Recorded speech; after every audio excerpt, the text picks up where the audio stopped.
Hi everyone, welcome to Kubesimplify. My name is Sayam Pathak, and we are here with a very special guest, Logan, and we'll be talking about all things AI. I'm really hyped up and excited for this particular podcast with Logan, and with all the experience in the deep tech, innovating companies that he has. It will be a wild ride, so do not forget to watch it till the end of the video because we have a lot to cover, and I'm so excited about the episode. Hi, Logan, and welcome to Keep Simplify.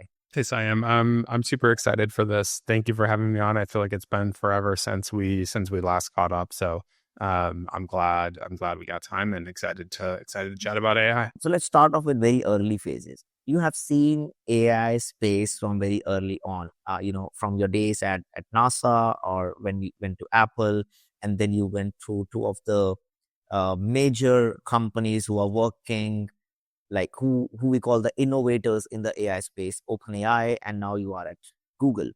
So let's start with very basics. When did you hear first about GenAI LLMs, and what were your first impressions? Yeah, that's a good question. I think so. I joined OpenAI around the end of 2022, and I think maybe I had seen GPT-3 and stuff like that before that. Though I don't like explicitly remember ever really hearing about it. I was doing machine learning stuff, like I was training computer vision models, so I was a little bit more like vision focused. And I do think that like prior to the 2023 era of AI, like people actually did have some amount of like specialty. So I think had I maybe been doing like natural language processing, maybe I would have heard of, LLMs and stuff like that before. But yeah, I actually was, funny enough, looking at the like first interaction that I had with some of these with LLMs was using Jasper AI. I don't know if folks know Jasper AI, but it's like it was one of the original products that was built on top of the OpenAI API. And again, funny enough, I was using it to just like play around with like generating content for the open source project that I was a part of, Julia, which is actually how I think you and I originally connected through the Julia ecosystem. Um, and yeah, I was just like playing around with like what it would look like to have AI help generate blog posts and stuff like that for all the new features and all the like things that were gaps of content in the Julia ecosystem. So I spent a bunch of time using Jasper, and I was like, wow, it's actually pretty impressive. Um, and this was, I think that was still powered by like one of the GPT-3 variants of the model. And then ended up like literally applying online to work at OpenAI without sort of having a really deep understanding of what that would end up turning into. And through that process, spend more time like building stuff with the API and sort of wrapping my head around what was happening. And I remember the folks in my interview process kept telling me like, oh yeah, like you're having lots of fun with, the stuff that's in the API right now, but like wait till you get your hands on what we have internally. And that turned out to be GPT-4. And yeah, it was just like really interesting to see that happen. And I'll make sort of a generic disclaimer, which is even I think this like speaks to just how important like what problem you're solving with AI is. Like I remember getting my hands on GPT-4 and like it not being abundantly clear that it was going to have the level of impact that it's had in the world. So like I can definitely understand why, you know, people were surprised at how impactful this is. Even people who had, like, I think if you had a very specific problem that you were trying to solve and had been trying to solve that with other technology, it's like, oh, this is very clear. Like I kind of tried GPT-4 in a vacuum and I was like, sure, it's good, but I'm like, I'm not really sure how this is going to play out. And like, obviously in hindsight, it's incredibly obvious like how useful this thing was and how multifaceted it was. But yeah, that was my sort of early experience getting my hands on LLMs. That is interesting. So let's dive right into the Gen AI stuff. So generative AI wave, which we have seen, obviously the wave got amplified with ChatGPT coming in, because that was one such technology that I feel even the tech and the non-tech folks have started using. So, and so this is, these kind of technologies comes, once in a decade or two, where everybody at a fundamental level gets impacted. Like everybody starts using this and they don't even know about OpenAI or whatever the background technologies and stuff is, which is very cool. Just like, people use Google search and they don't know about the stuff in the back end. So the Gen AI wave, has let the builders build creative application, easing out the workflows or even getting the job. So basically getting the job done faster. And for example, the latest thing that we are hearing from all the models or all the companies is the deep research. So everyone is trying to get that feature in where they are doing deep thinking, deep research, and it is pretty cool because it scans the internet and it scans the right set of documents based on the prompts, the articles, the blogs, the websites, and then saves you an hour or two of you yourself doing that particular thing, which is super cool. But the whole ecosystem is expanding at a massive rate. So when you talk about this new tools, when you talk about the new models coming in, how did we get here first? Like the first few models, and then if we see 2024 and 2025 yet, we have seen massive model growth. Like, every day there is something new coming out, some new model coming out with some tweaks or fine tuning or a completely new model. So how, as an engineer, as a person, as end user, people keep up with this evolving landscape? Yeah, many questions to dive into there. I think so. My sort of first general comment is around deep research stuff, which if folks haven't tried this, I think is like one of those. It's like a great example of an experience that like folks just wouldn't have had before prior to this AI moment. And Google sort of pioneered this deep research product category back in December. And yeah, I think your description is great. Like you put in a sort of thing that you want the model to research. It sort of puts together a plan of how it's going to research. It then visits potentially in sort of Google's deep research case, thousands of websites to try to answer whatever it is the question that you answer, and then sort of compiles like a, potentially 40 or 50 page or 10 page, whatever it is, research report for you. And then in the Gemini app, you can actually sort of turn that deep research report into an audio overview. If folks have used Notebook LM for and seen the sort of, podcast style conversation, you can actually turn the deep research report into that. So like super interesting way of engaging with this like really well researched topic of conversation. I think sort of this is back to this point of, this is something that folks haven't seen before.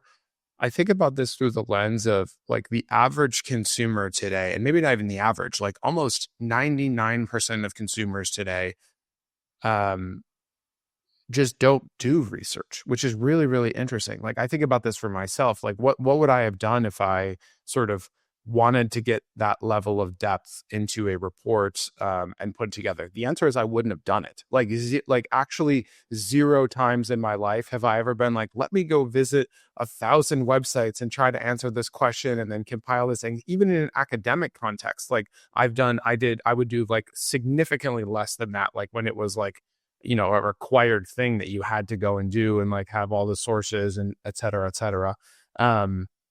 So it's this great example of like AI unlocking a use case that for the average consumer was just like, it's not that there's like some other thing that it's replacing. It was just not happening before. Like truly it didn't exist. Like humans were just not doing the research before.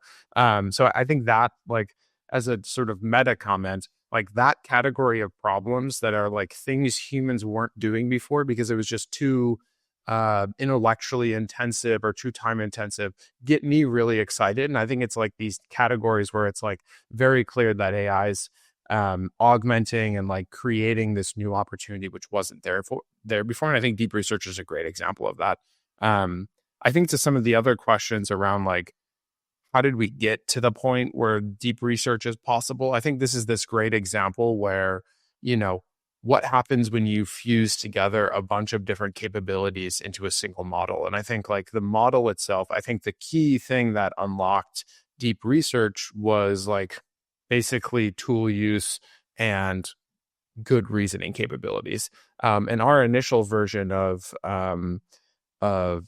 deep research was powered by Gemini 1.5 Pro, which actually had from like it was like a non-reasoning model, but there were still like standard reasoning benchmarks.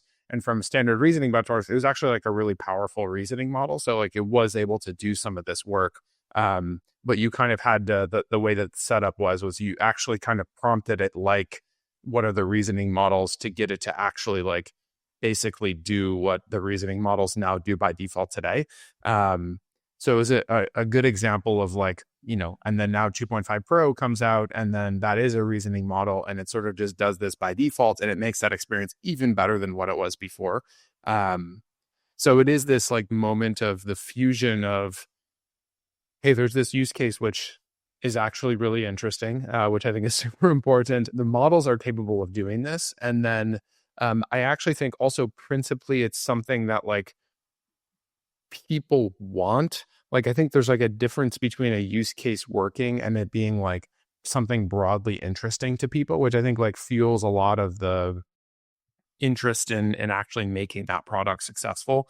And I think my last comment is it's a use case where if folks are building products or using products, like this is always an exercise I go through in my mind. It's a product where you get a lot of value without having to sort of put in this immense amount of effort. Like you can actually show up. Deep research is this like quintessential example of this, where you show up, you can have like a completely ill-formed question or like not actually like a deeply thought out idea. You can put it in a deep research and I get a 50-page research report. And like, if you think about most other AI products or like experiences, if you go and, ask a, really not a dumb question, but like a not a well-formulated question with enough context and all that stuff, like you actually don't get a good response. Like that's the fundamental limitation of AI is you have to give the model all of this context for it to do something useful. And I think deep research is like this other end of the spectrum where you not giving the model context means the model goes out onto the internet and like tries to find that context and be really helpful to you.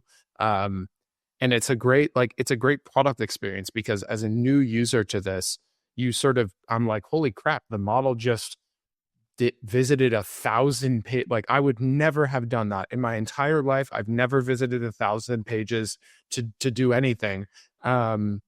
It's incredible that the model is doing that. And therefore I'm actually more invested in like using whatever this product experience is. And like, again, usually it's like you have this like cold start problem, both using AI and using any new AI product is like, there's no context. You sort of have to do all of the work as the user. You're sort of also trying to suss out like, is this thing actually going to be useful to me? Is it not? Maybe it's a bad product. Maybe it's a great product, but like I have to invest a lot to answer that question.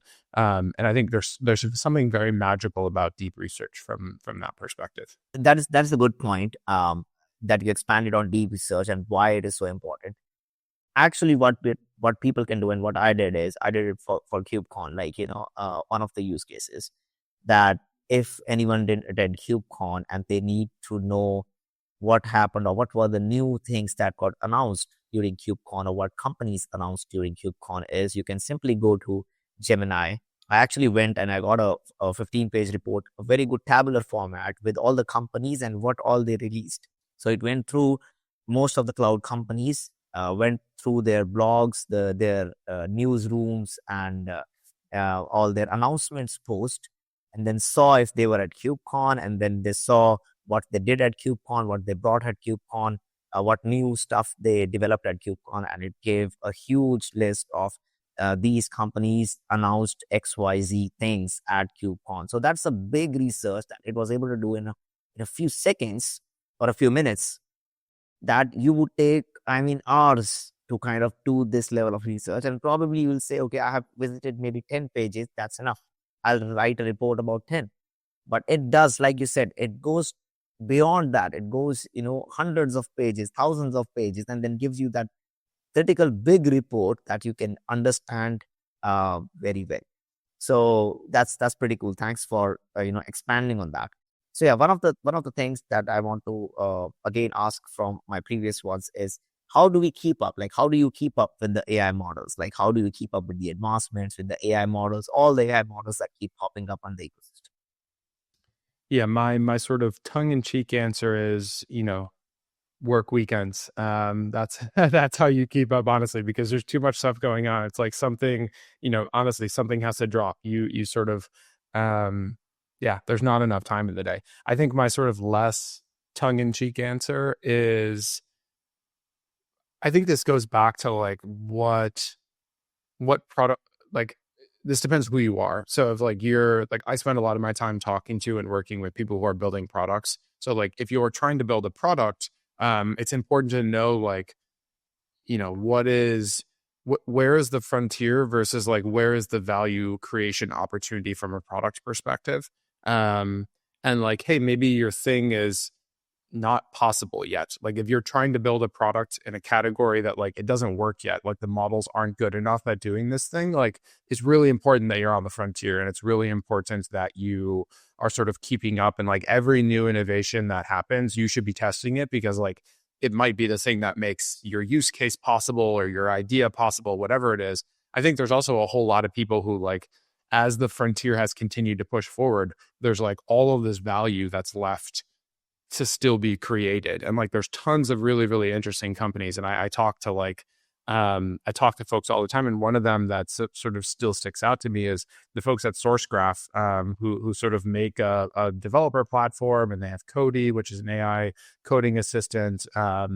Quinn, who's the CEO, was remarking when we chatted about just like how, um, like they think they can build this like incredibly successful product category with the current iterations of the models. Like they don't need better, like better models are going to come, and that's going to be great for them, but like that's not a requirement for them to have a successful, like a continued more successful product. Like what they actually need is like to just build a great product around the AI that they have right now. And it's a great example of like, there's all of these, like, again, the frontier keeps pushing. There's all of this value to be created at like each step of the frontier, which I think is exciting. So again, I think like you should figure out where you are in that spectrum of like, you know, does the thing you want to do with AI work today? If it does, you should definitely still have some knowledge of what's happening at the frontier, but like also, I think this is one of the like traps of the AI moment, which is you're sort of, because there's so much happening on the frontier, you're often distracted from the real value creation opportunity, which is like go build a business or a product or a company around some idea that you have that like actually fully works today. And like the difference in you being successful doing that and not is building a good product around it. And like that takes time to do. And that takes like, it's not just something that like you stick a model into a UI somewhere and then all of a sudden everyone loves the thing you built. Like it takes time to build a great product. So I think there is a like very real tension from that perspective. I think if you're also like not building a product and you're just trying to keep up, like just sit on Twitter all day and you can see the million things that are happening. And I'm somewhat guilty of this and just like keeping up with all the things that are happening. And like honestly, Twitter X is like it's the easiest place to like see all the conversations, see all the trends playing out. And I think um, it actually in my mind like reinforces this point, which is like the like social discourse is just like going in 1,000 different directions all the time. Like at the end of the day, if you want to build something, like you kind of have to sort of tune out some amount of what's happening and being talked about, and like just go focus on building something. Go talk like the fundamentals of what it means to build a great company and business and product are not different. I think with the caveat of like, if you're building something that could be fundamentally disrupted by AI, which I think you should certainly factor in. Yeah, no, I think you summarized it pretty well. Like, if obviously if you are an evangelist and if you just love keeping up with technology and Twitter and go with the trends, if you are a person who is building something and you're stuck with current AI solutions, you still keep up with the trends and see if your problem is getting solved by the new one. And if you are a complete builder using AI products, then probably you keep focusing on polishing and building your product more rather than being on the frontier and getting distracted from there. So I think that really makes sense. Moving on, like, or maybe coming back to your work experience, because you have worked. The two interesting things I really like is that you have worked at OpenAI, that has brought in the revolution. You are working at Google, which is bringing in revolutions and waves in the AI ecosystem. What is the difference at both places, and what vision you have seen, like where both companies are headed in your opinion?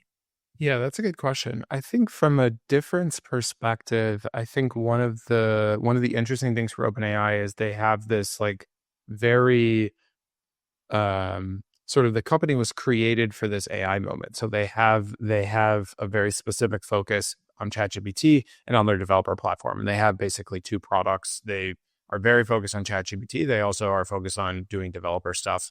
Um, I think if you look at Google, it's this really interesting story around like the breadth of Google products. And it's like everything from YouTube to search to Gmail to Workspace to Waymo to et cetera, et cetera. And it's like, when you take a step back, you think about the order of magnitude through those sort of delivery mechanisms, um, the order of magnitude of impact that AI is going to have on all the people who are using those products. And it also is like a really interesting forcing mechanism from like a model development process to like, oh, we could you know, make a really great model, but like, is it going to be a model that works well for search? And like, cause search has like very, very bespoke needs. There's billions of people using search, et cetera, et cetera. The model needs to be really fast. It needs all, and like, that's very different than like, the consumer Gemini app where it's like, very similar to the sort of idea of the ChatGPT experience, can do a bunch of, so like, there's all these like really interesting design constraint challenges as you look across Google. And I think the cool thing is like we get the signal from all those teams inside of Google that like, hey, this is what our team really needs in order to be successful with AI. And DeepMind really gets to sort of do the difficult work of ingesting all of those different needs and finding a way to make models that sort of fit the bill across all of these different product areas, including all of our external customers. So it's a really interesting space to think about that. Um, I think it's also just like you get more shots on goal from a Google perspective because you have all of these different surfaces to potentially enable AI. And I think the challenge to have empathy for the OpenAI team, the challenge that OpenAI has is like, hey, you have this one consumer product, and if you want signal as far as like whether users like something, you actually have to put it into ChatGPT in order to get that signal. I mean, you could use other people's signal, like if a competitor has a product, you could sort of use, reactions to that product to do it. So you get a little bit of that market test. But I think one of the nice things for Google is like, hey, we have some crazy idea, like it doesn't need to go into Google search. It maybe doesn't need to go into YouTube, but like there is a product inside of Google who could sort of experiment with that idea. Maybe it's AI Studio, maybe it's the Gemini app, maybe it's something else, and see what the reaction is and like get real world feedback. And maybe it works and maybe it doesn't. And like Notebook LM is like a great example of this. Like you can just do all these things that like, hey, are people going to like this like pod turning, AI generated reports and stuff into podcasts? Who knows? But like, let's do it and let's find out and let's get that signal from the world. And I think that's one of the cool things that Google is able to do, which is a ton of fun. So basically, you get the experimentation that you can do, although there is focus, but there is also a room for innovation and experimentation of different products, because there is a whole suite of tooling products and the whole Google ecosystem. Don't you find it hard? Like, what all features do you put in Gemini, or what next do you build? Like, how do you pick it? How do you pick those features? Yeah, that's a good question. So I don't work on the Gemini app. I'm more on the like developer side slash model side. And I think in many cases, actually, those two things um, dictate sort of the product experience that gets built on the consumer side. So it's like, actually, I look at this through, and maybe this isn't how everyone looks at it through, but like I look at it through the lens of like, what are the model capabilities? And I think if you look at like the Gemini models, there's like very distinct capabilities that the model has. And then my question as a product builder is like, how do we build an experience around what those capabilities actually are? and like where's the value creation. Like the model can natively use search, so like what's the best product experience to build around the fact that the model knows when it needs to use search versus not, and like maybe it's deep research. The model has this like native ability to understand and edit images, so like what's the best way to sort of make use of that? Maybe it's this like Gemini native image editing and creation experience. So there's all these like really interesting ways of bringing the model capability to life. And like each new iteration of the model has potentially a bunch of different new capabilities, which then everyone who's building products around these models gets to think about, okay, so I have this new thing that the model can do. How do I build that into my product experience? And that's actually a really fun problem to solve, also because it's like, um, the sort of new capabilities are often like combinatorial or whatever the word is. Like they are like, it's the combination of multiple of these different things coming together, which like actually brings this like really, really interesting experience to life. And there's a bunch of like really useful examples of this. Like I think multimodal plus code is a great one. Like how do you sort of visually look at something and then sort of understand a way to represent that in code or recreate that in code. And I've seen lots of great examples of that with 2.5 Pro, which has been super cool to see. That is nice, that how getting to know some stuff about how the process looks like when you are shaping up a model from the dozens of inputs that you get, and then making sure we are moving ahead with the right thing that the consumers want, and also what is good for overall products and the level of impact that it can create. I think that's really cool. So we have been hearing in 2025, let's move gears to the agentic AI ecosystem, because we have been hearing it. People are using it. I did a workshop with Solomon Hikes from Dagger and Kyle on building AI agents. So what are your thoughts? Like, first of all, like if you can just explain to the audience, like what is an AI agent, why it is important, and the third one follow up is what Google is doing to enable developers to build these agents. Yeah, all great questions. I think the most contentious and overly talked about conversation is like different definitions of agents. I'll give you my sort of very quick definition. I think the like most useful version of agents is like models or systems that can sort of proactively take action on behalf of users to do things that are valuable for them. I think why is it important is because this is actually the like useful iteration of AI. I think the iteration of AI right now for most people is like, I show up to this thing, it has no idea who I am, it has no context on what I need, and then I sort of have to, in kind of a really silly, haphazard way, try to give it about as much information as possible while also being as lazy as possible, because this is just inherent in humans and how we sort of interact with these systems, and then kind of expect that the model is going to give me something reasonable, and I sort of take whatever the thing is that the model generated for me and I go to some other application and potentially use whatever the model generated. And like it's actually a pretty bad experience across a lot of different dimensions. So I think this is like the whole agentic space is important because like it is the sort of manifestation of, I think, what the technology is built to do, which is really deeply be intertwined with like what you need it to be able to do. And like the experience that I want is, and we're sort of building back to your question, is like, what is Google doing in this space? Google has lots of different things happening in this space across workspace and, across cloud and across some of the services that our team works on. One of the things I'm most excited about is models being able to, again, with your permission, see what's on your screen and use that context to actually sort of queue up different actions or like provide supplemental research and stuff like that. There's a really, we built this experience, which if folks haven't tried this before, aistudio.google.com/live has this like real-time live experience where you can actually share your screen with the model and you can pair program with it. You can sort of click through some website or UI that you've never used before, and the model will sort of guide you through how to do different stuff. You can just talk to the model and sort of have it do Google search requests for you or run code for you or all. And it's like I think it starts to get at what I think the promise of AI is, in that like you'll just be able to pull up a system that can sort of see and hear and do the things that you're able to do alongside you. And you don't have to be this sort of the like orchestration layer right now, which is like this is the big piece for me, which is if folks have like tried to build agents before, there's like all of this scaffolding that's required to build agents. And it's interesting to think about this scaffolding in the context of like, in absence of that scaffolding, how do these systems work?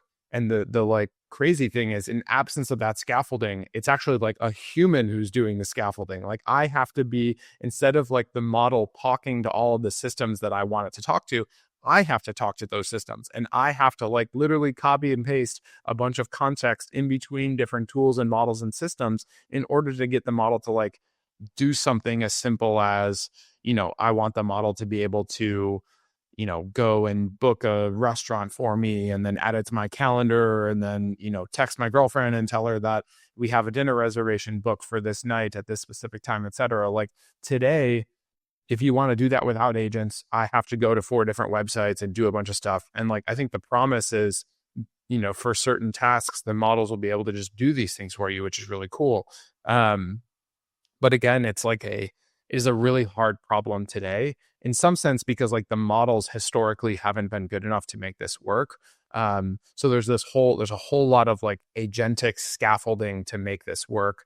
And my sort of meta observation is like, it's not clear to me that how much of that scaffolding you actually need. And I think there's all these different incarnations of this with like, MCP and others and different ways of like how you lay out how to interact with these systems. I think it's important in this moment. I think the question in my mind is like how important is it in 12 months or 24 months when like assuming the like progress of AI continues in the direction that it's going, like are we just building all of this infrastructure and it's like completely transient, and then in 12 to 24 months the model's just going to be able to like just use the same infrastructure that it already exists today and it doesn't need all this like bespoke tooling.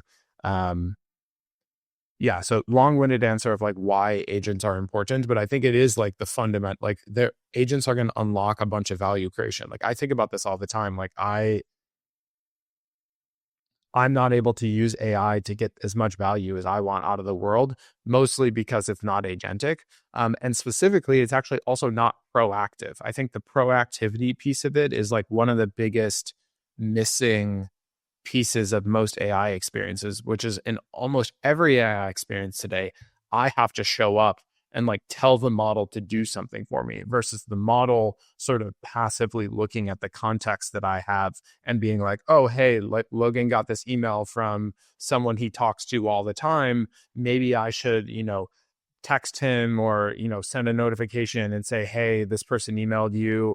I drafted a reply. By the way, they're talking about this, potentially meeting up for dinner at this place. And I went and preemptively booked a reservation because there was no sort of open table reservation fee required, and blocked your calendar and moved this other thing. Like that's the kind of proactivity that I'm like, I think this goes back to the deep research experience where you're like, holy crap, this tool, this system, like just did all this stuff that like it otherwise would have taken me hours or a long, or I just wouldn't have done, which is my personal situation most of the time. Like I'm just not going to read the email because I've got too much other stuff going on. And I think there's a lot of people in that condition. So I'm very excited for when this technology works and people are able to sort of have it help in those ways.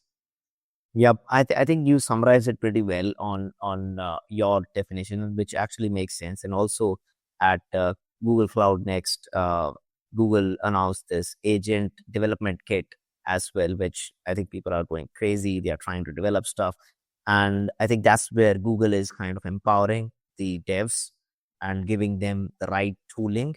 Obviously, the workspace, the models, which the Gemini 2.5, the APIs which are there, so people can use that, the SDKs to build and scaffold these agents and then run them. and getting access to all the tooling which is required to access or fulfill a particular task would be pretty interesting to see how it happens. And also the A2A protocol, which kind of complements the MCP, but it's more on the how if you build different agents and how do they communicate or they use each other's context in a streamlined and standard way. So I think I was pretty excited about that, and I'd definitely be trying out the SDK and A2A protocol very, very soon.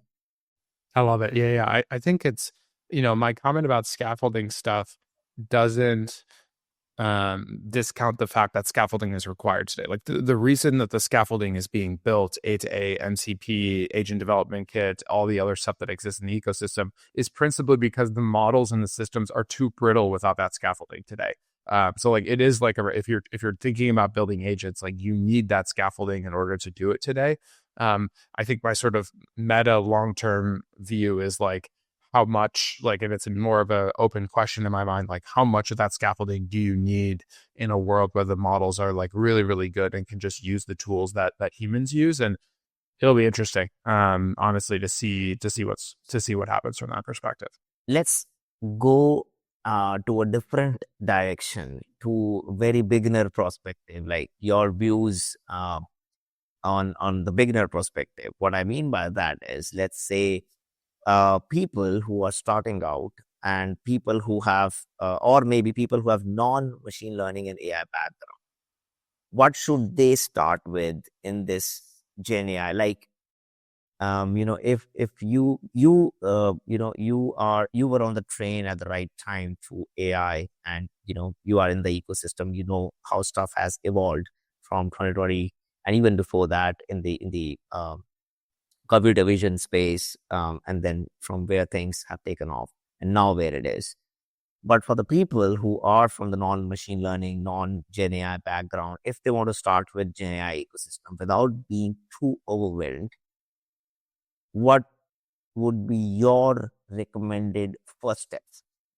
Yeah, one, I think you've got to get involved because there's like such a massive order of magnitude of opportunity. Like this is the wave, and like we're still so early as well. I think it's like, you maybe look at the last 3 years and you're like, I haven't done anything in AI. But like that's actually totally okay. If you just found out about AI today, like there's this huge opportunity of and all of this value to be created by using these tools. And really the exciting thing for me, even today, is like, you know, the most experience someone can possibly have in this space is like 2 or 3 years. Like if they've been doing it the whole time, they have 2 or 3 years of experience versus like a whole lot of other domains where someone's been in the space for 15 years. And it's like, okay, well, there's a lot of established norms and all this stuff.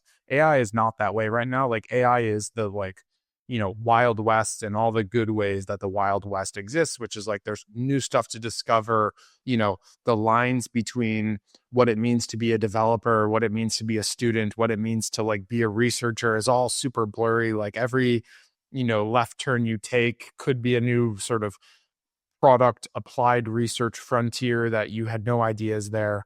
And also at the same time, if you're someone who's like super early career or a student, um, the models are this like superhuman teacher.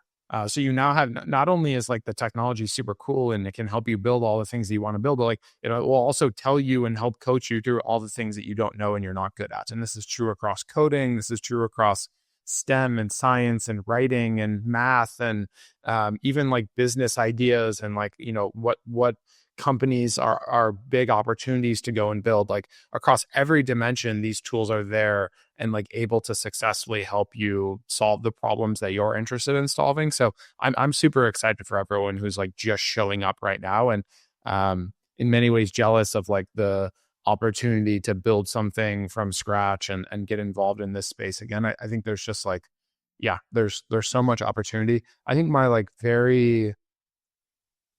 sort of very concrete advice is I think the whole AI coding paradigm is just like wild. Like there are so like look across the ecosystem, find something you care about. There's like 25 new businesses to be built in whatever that domain is. And like AI can help you build that. But even if you know zero coding right now, like using AI to help you learn to code and build something is this like massive order of magnitude of opportunity. And it's never been more accessible to do that than it is today. And it's never been faster and cheaper to do that than it is today with all the tools that are out there. So like it's such a unique value opportunity. And like if you look at software creation, the creation of software is like one of the most economically productive things that exist in this world. There's like very few things that create as much value in the world as building software. And like now you can like basically do that for free on your laptop, just like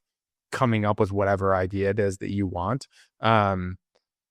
And then the sort of parallel to that is like, well, so what happens in a world where the creation of software is free, everyone is creating stuff? Then it actually, there's like a lot of long tail impacts that are worth thinking about. And my 2 cents is like, go build a go build a personal brand of authority and authenticity. And I say, when you hear the words like go build a brand, it sounds like there's like a 10-step process to doing that, and like there's like some very clear way of it. There's not. The way that you do this is you go and create value for the world, and you sort of show people that you're creating value for the world.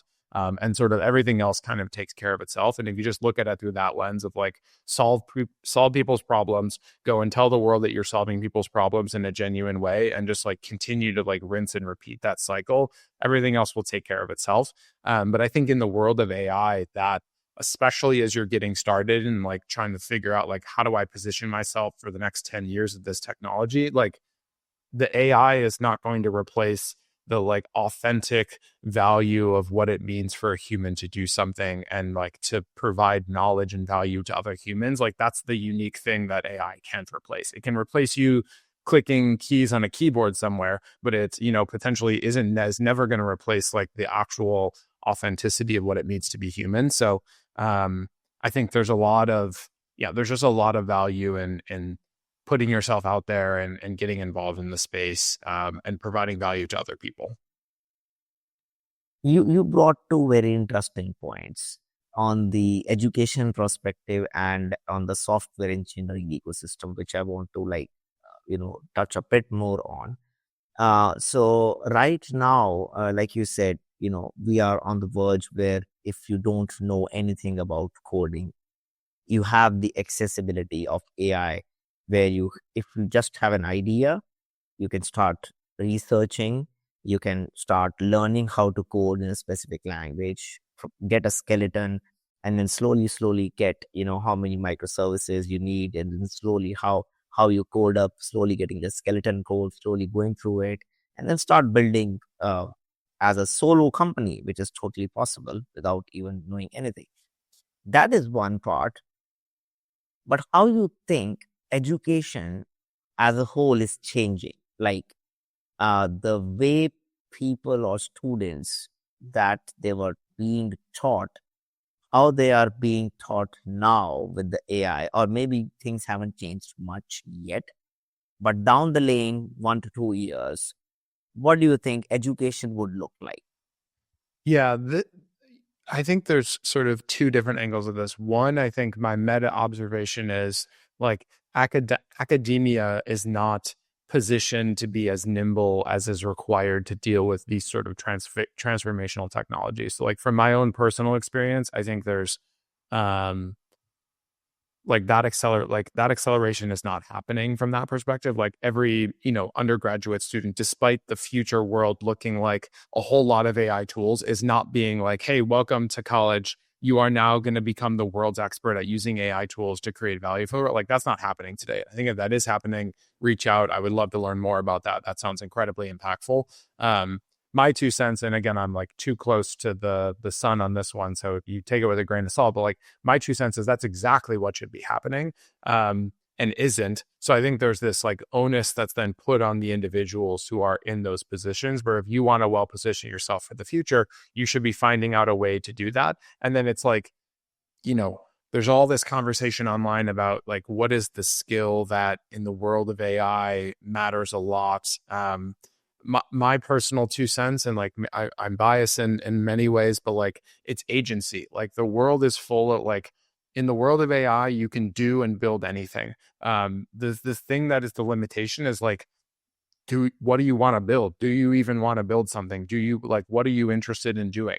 And I think like that ability to like not just have an interest, but actually like go and relentlessly push the frontier of that thing and put your time and life into it, I think it's like a very innate human thing. I think often though, what happens is, and again, this is very meta, but like what often happens is like you're sort of told, or the sort of system of life makes it so that you are like pushed away from the things that you are naturally excited about, or like, not able to spend your time doing, etc. So I think there's all these like perverse things that happen that stop people from having this like very native curiosity and interest in building and exploring and doing all this stuff.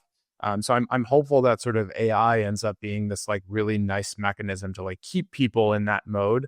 Um, but yeah, I think that's my genuine worry. So I think if you're in one of those positions, you're a student, you're sort of going through the college experience right now, I would assume that these tools um, are going to be prevalent, and I would position myself to like take advantage of how important these tools are. Like the classic saying is, you're not going to be competing against AI for a job. Like you're going to be competing against other smart people who are using tools, just like everyone else. Like if you're a developer and 10 years ago, you're like, I'm not going to use an IDE. I'm going to write all my code by hand and then try to get a job somewhere. And it's like, okay, well, some developer has an IDE and they're running their code in real time and seeing what the errors are, and you're writing your code by hand. Like it's pretty obvious who's going to get that job and be successful, because one of them is taking advantage of the tools of the day and the other isn't. And I think this is like even more true in the world of AI.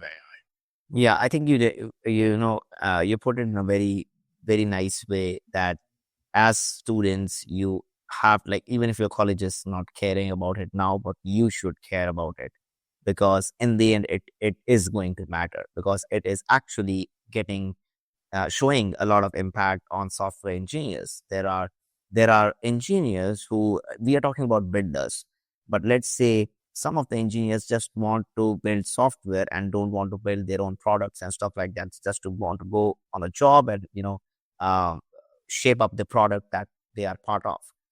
So for them, if they don't use AI, how fast do you think AI will replace them?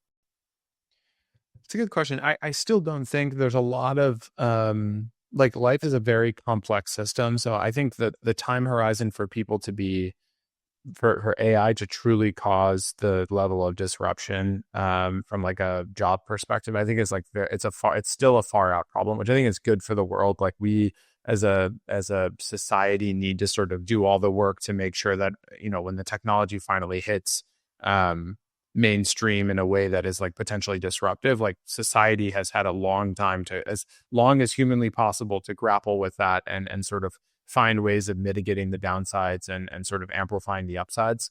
So I don't know like what the exact time horizon is, but I'm hopeful it's a long time from now. I still like deeply buy into the idea that AI is a tool, and eventually, just like every developer is using tool, like it becomes part of the job. So like even if you don't want to do it, it's like it's going to be in the tools that you use. Like you're to a certain extent not really going to have a choice. It's just a question of like how well do you yield these tools in whatever the sort of role and capacity that you're in. Yeah, I really like the clear answer that you gave, that we are far from the way where it is replacing the engineers who are actually creating and building softwares, because of the human touch that we are having.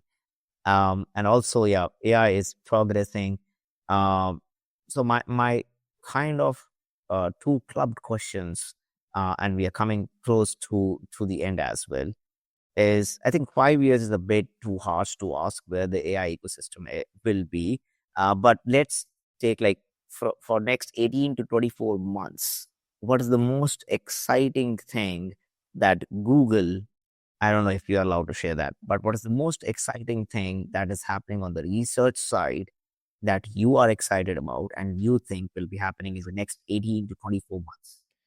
Yeah, I think on the I'll give you my research side and I'll give you my product side answer. On the research side, I think like the models are going to continue to get better, which I'm really excited about. I think across coding, across multimodal, across all the things that folks are excited about, um, the models are going to continue to get better, and sort of the world gets the value creation that happens with that, which is really exciting. Um, I think that translates to like the product side, which is also really exciting, which is like at the end of the day, models getting better doesn't matter. What matters is like you building a great product around it that enables people to do stuff that's valuable and useful for the world. Um, and I think the Gemini app, if folks have played around with it a bunch, I think is like getting to a place where it's becoming, this is my sort of my worldview. I don't know how much the Gemini app team subscribes to this worldview, so take it with a grain of salt. I don't want to represent their product direction, but I think at least what I've seen sort of as an observer is that the Gemini app is getting to a place where it is um, becoming this sort of interface for everything that you do with Google, which is really interesting. And I think there's like a whole lot of like, not only everything you do with Google, but just like how you interact with a bunch of the systems and tools and stuff like that. Like it really is becoming like a general purpose assistant. And like today, it can talk to Google Maps and YouTube and all this other stuff. And you can imagine like in the not too distant, and actually it talks to like Google Docs and stuff too. And you can imagine in the not too distant future, it also connects to, Gmail and your messenger and all, and like really becomes this place in which um, it's taking care of all that sort of agent harness work that we talked about before to really connect all my systems and tools and like allow me to create value from that. And I think like in the next 18 and 24 months, we're going to see products much more successfully do this, where like it becomes this, we see these like general purpose assistant products become the interface for how we use the rest of our products. And then in, I think 24 months is probably too soon, but like in 5 years, Gmail is still going to exist. Like it is going to be a service that people use for email, but like how you actually interact with Gmail is likely to be like pretty significantly different than the way that you interact with it today. And my assumption is, it's like, it's tools like the Gemini app in which you're going to interact with it. It's like the combination of email plus everything else in a single interface that is like proactively doing a bunch of stuff for me. That's going to be this like really, really interesting product experience, which I'm personally excited about, just as someone who has, in the email case, too many emails to read and not enough time in the day to read them all. Awesome. Thank you for those insights and the excitement about the next gen of models that are in works. Okay, let's wrap it up. My last question to you would be your views on AGI. Like how far we are with AGI. Are we ever going to reach that level? Because that is very interesting level where AI is able to do its own reinforcement learning and able to create, new research, new dimensions that humans haven't thought of. Like where do we are with that? And what are your general thoughts on AGI? Yeah, I think my view has shifted over time just as the technology has continued to evolve. I think if you had asked me 2 years ago, I would have told you that there would have just been a point in time in which we had AGI and then, sort of we didn't have it before and we had it after. I think now I've sort of spending more time thinking about it and playing with the technology. Like I actually don't think about it that much. Like I think AGI is whatever you want to define it as. Same thing as agents, honestly. Like the thing that matters at the end of the day is, do you have a system, a model, a product that creates value for the world? And like, will there be products in the future built on innovation at the model level, which creates even more value for the world than exists today with 100% certainty? Are those things going to be AGI? Like maybe, I think it's like a whole lot of like, um, I think it's like a whole lot of wasted energy to think about it versus like, just trying to make the tools and the products and the models better. And then when you have them, use them to create value in the world. And that's the thing that I'm excited about. I think it is like my other meta comment is, I think it's like a reinforcement of this like eval problem, which is like at what thresholds do we care about certain things happening? Like, if I have a model that like out of the box can like go make a business and generate me thousands of dollars. Like, is that AGI? Like, is that, what, like, I think maybe people don't care about AGI, but I think there's like very practical things in which the models being able to do some of this stuff starts to really matter to people. So it will be very interesting to see how like we shift from AGI being this like philosophical debate that like doesn't, in my opinion, like mean a whole lot right now, to like, hey, this thing can do this very practical thing. Like, how do humans feel about that? And I think that will like ground the conversation in like a really, really material way that I think the sort of AGI conversation kind of just like lacks a lot of that like practical grounding of like, how is this thing going to affect us? Yeah, but like I wouldn't be surprised. Like it's also just this like expectation problem. And we've seen this already where like the models are much better now than they ever were before. Like, do people say we have AGI today? Like usually no, but like, and I think it's like kind of the same thing where like we're just slowly gonna, maybe not even slowly, we're just like gonna keep getting better and better and better models. And then people are gonna be like, the human expectation of what these things is supposed to be able to do is just gonna keep going up as well. So yeah, it'll be very interesting. Awesome. I think that's what I had to cover from beginner's perspective, from the enhancements perspective, from what Google is doing. Some of your thoughts on the future and where the world is heading to with this AI. So thanks again, Logan, for hopping up for this particular podcast on all things AI. My name is Sam Bardak, and you're watching Kubesimplify. Make sure to hit that subscribe button if you have watched till here. And yeah, do share this podcast with anyone who you think would be interested in learning some of the stuff about AI. Thank you, Logan. Yeah, thanks for having me. This was a bunch of fun.